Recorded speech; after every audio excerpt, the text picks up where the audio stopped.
Today, we are confronted with yet another dramatic episode in the unfolding saga of global trade tensions. Former President Donald Trump, never one to shy away from bold and polarizing demands, has set his sights northward. His latest declaration insists that Canadian ports should serve American trade interests more directly, effectively bending Canadian sovereignty to U.S. economic priorities. And yet, the response from Mark Carney, Canada's finance minister and former governor of both the Bank of Canada and the Bank of England, has been an unflinching refusal.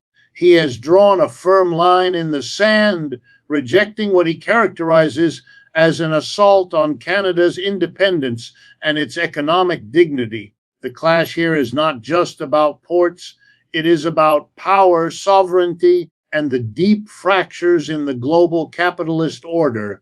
Former President Donald Trump's bold demand that Canadian ports be redirected to serve American trade interests is far more than just another dramatic soundbite in the political theater he has long mastered. It is a revealing statement about the current state of U.S. economic policy, its vulnerabilities, and the increasingly confrontational approach to allies that once were considered untouchable.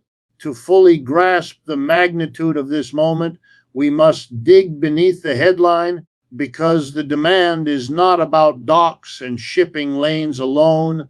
It is about asserting dominance at a time when that dominance is visibly eroding. This is why the story matters, and this is why the hooks here are sharper than they may appear at first glance. When Trump frames his demand, it is not simply a tactical move about logistics or commerce. It is a symbolic gesture designed to project strength, to suggest that the United States can and should dictate terms even to its closest neighbors. That symbolism is crucial because it appeals to a domestic audience that feels left behind by globalization and economic restructuring. To tell his supporters that he is willing to demand control over Canadian ports is to tell them he is still fighting for American supremacy in a world where supremacy feels increasingly out of reach. He is giving voice to an old nostalgia, the idea that the United States once commanded unquestioned authority over trade routes, resources, and economic outcomes, and that it can somehow claw back that authority by sheer force of will. Yet here lies the deeper irony. This demand exposes not American strength, but American weakness. A confident, secure economy does not need to lean on its allies' infrastructure to sustain itself. It does not need to make public demands that risk diplomatic fallout. The very fact that Trump elevates this issue speaks to the pressures bearing down on the United States. Pressures of persistent trade deficits, industrial decline, and the rise of competitors who no longer defer to Washington's preferences. The demand is an attempt to mask these vulnerabilities by projecting an image of control. But as every economist knows, when power must be declared loudly, it is often because it is slipping quietly away. For Canada, the request strikes at the heart of sovereignty. Ports are not merely physical spaces where goods arrive and depart. They are lifelines of economic independence. To cede control, even partially, would be to hand over a piece of national identity and authority. Trump's demand, therefore, was always destined to provoke resistance. And yet, it is precisely that resistance that adds another layer of intrigue. By making such an audacious request, Trump essentially forced Canada into a position where refusal became inevitable, and that refusal now stands as a public rebuke of U.S. pressure. This plays out not only in trade circles, but in the broader narrative of shifting global alliances, where smaller nations are increasingly emboldened to resist American dictates. The hook for observers here is the question, why now? Why is Trump targeting Canada, a long-standing ally bound by geography, history, and deeply integrated supply chains? The answer lies in the domestic political calculus. In demanding Canadian ports, Trump sends a message to his supporters that he is unafraid to push even friendly nations into submission. He reframes Canada not as a partner, but as a resource to be exploited in service of American revival. For an electorate frustrated by job losses, wage stagnation, and economic inequality, this kind of rhetoric resonates powerfully. It plays into the desire for simple, forceful answers to complex structural problems. But it is also misleading because securing access to Canadian ports does nothing to address the root causes of U.S. economic malaise. We should not underestimate the theater of this demand. Trump has always understood that politics is as much about narrative as it is about policy. The narrative he is crafting is one of renewed dominance, America first, America demanding, America reclaiming what it believes is rightfully its own. In doing so, he obscures the reality that global capitalism no longer functions on unilateral American terms. Instead, power is dispersed, contested, and increasingly slipping from Washington's grip. The demand for Canadian ports, therefore, is less about practical outcomes and more about staging a scene in which the United States appears forceful, assertive, and unwilling to concede ground. The other hook worth noting is how such demands reshape global perceptions of the United States. Allies watch closely, and when they see Trump turning pressure toward Canada, they draw conclusions about the reliability and fairness of American partnership. If even Canada can be treated as a subordinate, what does that mean for nations with fewer historical or geographical ties? This demand risks not only alienating Canada, but also sending ripples across the international community, where the U.S. is already struggling to maintain credibility. Power is not just exercised, it is also perceived. And the perception here is of a country lashing out, seeking shortcuts to maintain its influence rather than engaging in the harder work of restructuring its economy to meet the challenges of the 21st century. The demand for Canadian ports is a window into the contradictions of America's current position. On the one hand, it seeks to project dominance to remind the world of its still formidable economic clout. On the other, it exposes the very fragility of that clout by revealing how reliant the U.S. has become on asserting control over others. In the end, the boldness of Trump's demand will be remembered not as a demonstration of American power, but as evidence of the growing cracks in that power. And that is what makes this episode so telling, so revealing, and so necessary for us to understand. Mark Carney's outright rejection of Donald Trump's demand for Canadian ports represents more than a polite dismissal of an unreasonable request. It is a bold act of defiance that carries symbolic weight far beyond trade policy. When Carney, a seasoned statesman and economist who has led two of the world's most influential central banks, speaks with such clarity and finality, it signals a deliberate choice to stand firm against pressures that might otherwise have gone unchallenged. This refusal is not simply a matter of logistics, it is a declaration that Canada will not sacrifice sovereignty, identity, or independence on the altar of another nation's political theater. The importance of this refusal becomes clearer when we recall how deeply intertwined the Canadian and American economies have been for decades. Canada exports the majority of its goods to the United States. Its industries are closely integrated with U.S. supply chains, and its financial markets are heavily influenced by U.S. trends. In such a context, it might seem risky for a Canadian finance minister to openly contradict American demands. And yet, Carney's rejection was swift and unflinching. This is the hook that draws our attention when a country so tied to the U.S. economy decides to push back. It means the pressure being exerted has crossed a critical threshold. It means Canada is no longer willing to quietly absorb every demand without considering the broader implications for its autonomy. Carney's refusal is also rooted in an understanding of how ports operate within the larger framework of sovereignty. A nation's ports are not merely docking points for ships, they are strategic arteries through which commerce, security, and identity flow. To hand over decision-making power, even symbolically, would be akin to conceding a portion of national territory. Carney's economic training equips him to see the slippery slope such concessions create. If ports can be demanded today, what about energy infrastructure tomorrow? What about digital networks or critical resources in the future?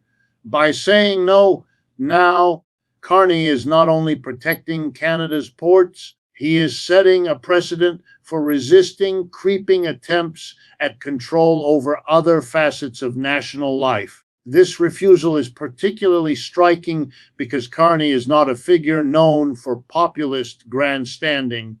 He is measured, technocratic, and deeply analytical. His words are not chosen for shock value, but for strategic precision.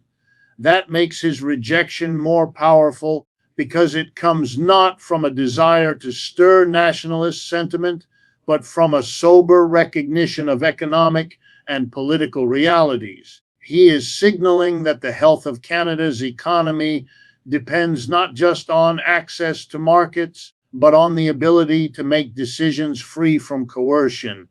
And this is where the deeper hook emerges. Sovereignty, once ceded, is rarely regained without cost. Carney understands this and acts accordingly. The refusal also speaks to the broader dynamics of the U.S.-Canada relationship. For decades, Canada has lived in the shadow of its larger neighbor, often finding its voice muted in global discussions dominated by Washington. But in this moment, Carney's stance transforms Canada from a quiet partner into a vocal defender of its own autonomy. This is a reminder to the world that even smaller nations can draw firm boundaries against superpowers, and that alliances, no matter how close, do not equate to submission. In this sense, the refusal becomes a global message. The age of automatic compliance with American demands is fading, and nations are increasingly prepared to assert their independence, even at economic risk. There is also a domestic dimension to consider. Carney's rejection plays well within Canada itself, where citizens are often wary of American overreach. By refusing Trump's demand, Carney positions himself not only as a defender of economic policy, but also as a protector of national dignity. That matters in a democratic system where leaders must answer to their people. Canadians are unlikely to support any move that allows the U.S. to dictate the terms of their infrastructure use. Carney's clear refusal, therefore, resonates as an act of leadership grounded in respect for public sentiment and national pride. It reinforces the idea that Canada is not a passive player in global affairs, but an active agent capable of standing tall even in the face of pressure from its most powerful ally. On the international stage, this refusal also reshapes perceptions of both countries. For allies of Canada, it demonstrates courage and independence, qualities that may attract admiration in a world where many nations are wary of U.S. dominance. For the United States, however, It reveals a vulnerability. Even those closest to Washington are no longer guaranteed to fall in line. Carney's refusal, in effect, chips away at the image of inevitable American compliance and projects an alternative vision of global politics where smaller nations can and do say no. The hook that makes this moment so striking lies in the contrast between expectation and reality. The expectation might have been that Canada, as it has done in the past, would quietly accommodate or at least negotiate around U.S. demands. The reality, however, is that Carney slammed the door shut and in doing so shifted the tone of the conversation.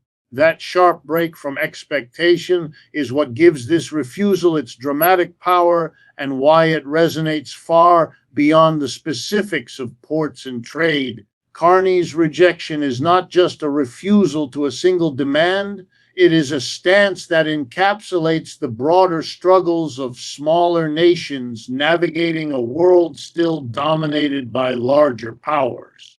It is a reminder that sovereignty remains a non-negotiable principle for those unwilling to be reduced to pawns in another country's game. And in a moment where global trade tensions are already high, his firm response adds a new layer of complexity to the ongoing story of shifting alliances and contested power.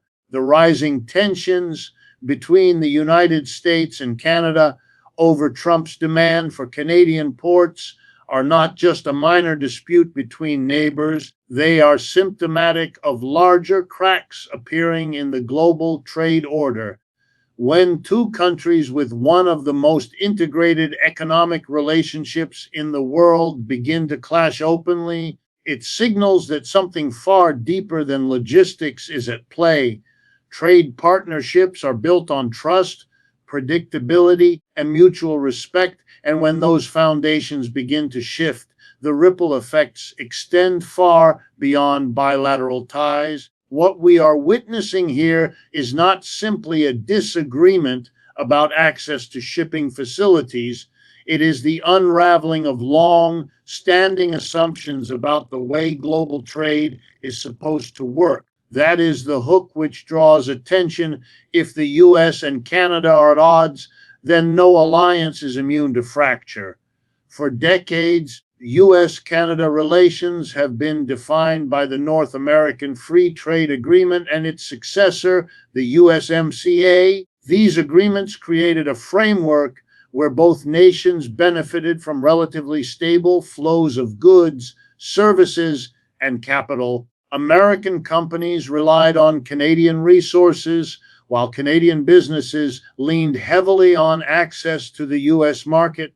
But Trump's demand and Carney's refusal have punctured the illusion that this framework guarantees cooperation. Instead, it reveals the growing reality that even formal trade agreements cannot protect against political pressures, nationalistic posturing, and the deeper anxieties produced by a global economy in flux.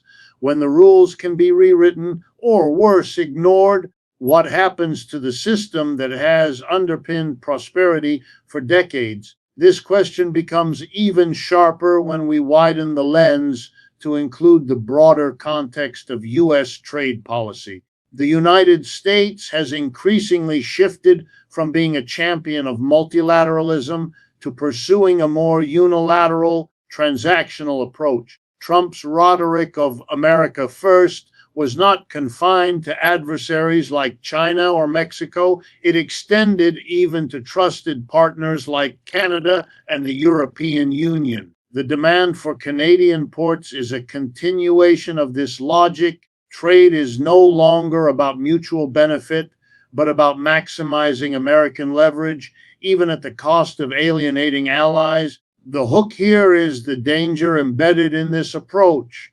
When allies feel treated like subordinates, they begin to resist, and that resistance undermines the very cohesion Washington needs to maintain influence in an increasingly competitive world. This rising tension also highlights the fragility of global supply chains. Ports are not just national assets, they are critical nodes in the circulation of goods across continents. A dispute over who controls them or how they are used can create uncertainty that ripples across industries from manufacturing to agriculture. Businesses rely on predictability to make investments, plan production, and move goods efficiently. If political battles turn ports into bargaining chips, that predictability evaporates. The fear of instability itself becomes a cost, discouraging investment and eroding trust. The clash between Trump and Carney, therefore, is not merely a diplomatic spat, it is a reminder that political power struggles can easily destabilize the arteries of global commerce. What makes this moment even more revealing is the timing. The global economy is already under strain from slowing growth, rising debt levels, and competition among emerging powers. Countries like China are building alternative trade routes, expanding influence through initiatives like the Belt and Road. The European Union is recalibrating its own economic strategies to reduce reliance on the US. In such a context, for Washington to pick a fight with Ottawa looks not like strength, but like distraction. And yet, for Trump, the domestic political payoff may seem worth it. His supporters do not measure success in terms of global cohesion, but in terms of symbolic victories. Standing up to anyone, even an ally, signals toughness. But the international audience sees something different, a U.S. willing to jeopardize long-standing alliances for the sake of short-term political theater. The cracks revealed in this episode extend to the very narrative of globalization itself. For years, the dominant story was that trade liberalization tied nations so closely together that conflict would be costly and therefore rare. But what we see here is evidence that political pressure can override economic rationality. The U.S. is willing to risk a confrontation with Canada, not because it makes sense in terms of efficiency or growth, but because it plays well in the domestic political arena. This undermines the idea that economics always trumps politics in shaping international relations. Instead, it reveals the opposite. Politics, driven by populism and nationalist sentiment, can override economic logic and threaten the stability of trade systems once considered invincible. Another hook worth emphasizing is the precedent this sets. If the United States can openly pressure Canada, what message does that send to other allies? Japan, South Korea, and European nations are all watching closely. They see that being a close partner does not shield them from demands and pressure tactics. This realization can foster mistrust and accelerate efforts by these countries to diversify their trade relationships away from dependence on the U.S. That, in turn, weakens the very leverage Washington seeks to maintain. In this way, the attempt to strengthen American dominance could paradoxically hasten its decline.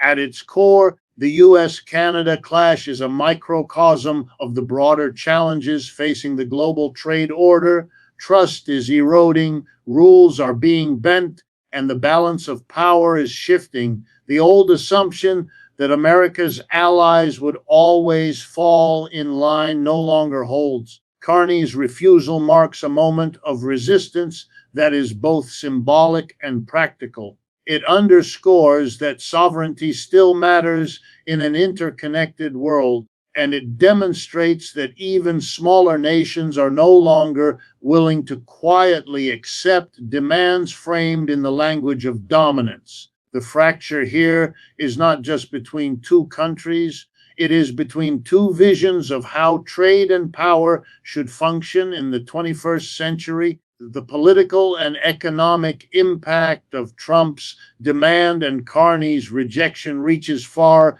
beyond the exchange of words between two leaders. It carries implications for how citizens view leadership, how markets assess risk, and how allies recalculate their trust in America's role on the world stage. When a U.S. president demands concessions from Canada, a nation historically framed as one of America's closest and most dependable partners, the world takes notice. And when Canada responds with defiance, refusing to concede, the narrative shifts from one of unquestioned American dominance to one of fractured partnerships and declining leverage. That shift is not theoretical, it is real, and it is reshaping the way politics and economics intertwine in this era of uncertainty. For Trump, the political calculation is straightforward. His demand plays directly to his domestic base, the millions of Americans who feel abandoned by decades of globalization and deindustrialization. By taking a hard line even with allies, Trump paints himself as the fighter willing to challenge anyone, friend or foe, in the name of American workers. The hook is clear: strength sells. It resonates with voters in industrial heartlands who see globalization not as opportunity but as betrayal. Yet, while the political theater may be effective in galvanizing support, it does little to address the structural issues at the root of economic discontent. No control over Canadian ports will reopen shuttered factories or reverse the deep technological and financial shifts that have transformed the U.S. economy. The economic consequences of such posturing are far less favorable than the political optics suggest. Trade thrives on stability, predictability, and trust. When a leader uses trade infrastructure as a bargaining chip, the perception of risk increases. Investors begin to wonder whether agreements are reliable, whether supply chains are secure, and whether political interference will disrupt the flow of goods. Canada's refusal in this case may have preserved its sovereignty, but it also injects uncertainty into the bilateral relationship. Businesses that depend on seamless trade between the two countries must now factor in the possibility of further conflict, tariffs, or retaliatory measures. That uncertainty is itself costly, it discourages investment, and makes long-term planning precarious. From an international perspective, the episode has an even larger resonance. Other nations watch closely how America treats its allies because it signals how they themselves might be treated in future disputes. Carney's refusal demonstrates that even smaller nations are prepared to resist, a message that emboldens others to do the same. At the same time, it weakens the perception that America can command compliance from partners at will. The hook here is the image of a declining empire, one whose demands no longer carry the inevitability they once did. That shift in perception is powerful because global power rests as much on reputation as it does on raw economic or military might. Domestically within Canada, Carney's rejection plays as a point of pride. Canadians are often wary of being overshadowed by their southern neighbor, and this moment provides a rare instance of publicly standing firm against U.S. pressure. Politically, it strengthens Carney's position as a defender of national interest while also reminding Canadian citizens that sovereignty requires vigilance. Economically, it reassures industries that Canada will not easily bend to foreign demands, even when those demands come from its largest trading partner. That kind of reassurance matters for building confidence in domestic markets and fostering a sense of resilience against external shocks. The broader impact, however, lies in how this dispute reshapes the U.S.-Canada dynamic. within the context of the global economy. For decades, Canada has been considered a reliable partner, quietly supporting U.S. economic interests. This clash signals a potential rebalancing of that relationship, where Canada asserts more independence and where U.S. leaders must recognize that even close allies have limits. For Trump, the political win may be short term, but the economic and diplomatic costs could linger. Every refusal chips away at the aura of American inevitability, and every act of resistance signals a world less willing to accommodate U.S. unilateralism. The lasting hook in this moment is the duality of perception for Trump's base. The demand represents strength and defiance. For global observers, it represents insecurity and decline. That contrast is what makes this episode so compelling. It captures the paradox of modern American power, a nation still unmatched in scale, but increasingly unable to convert that scale into unquestioned obedience. And it shows how even a close ally like Canada can shift the balance by simply refusing to play the role assigned to it.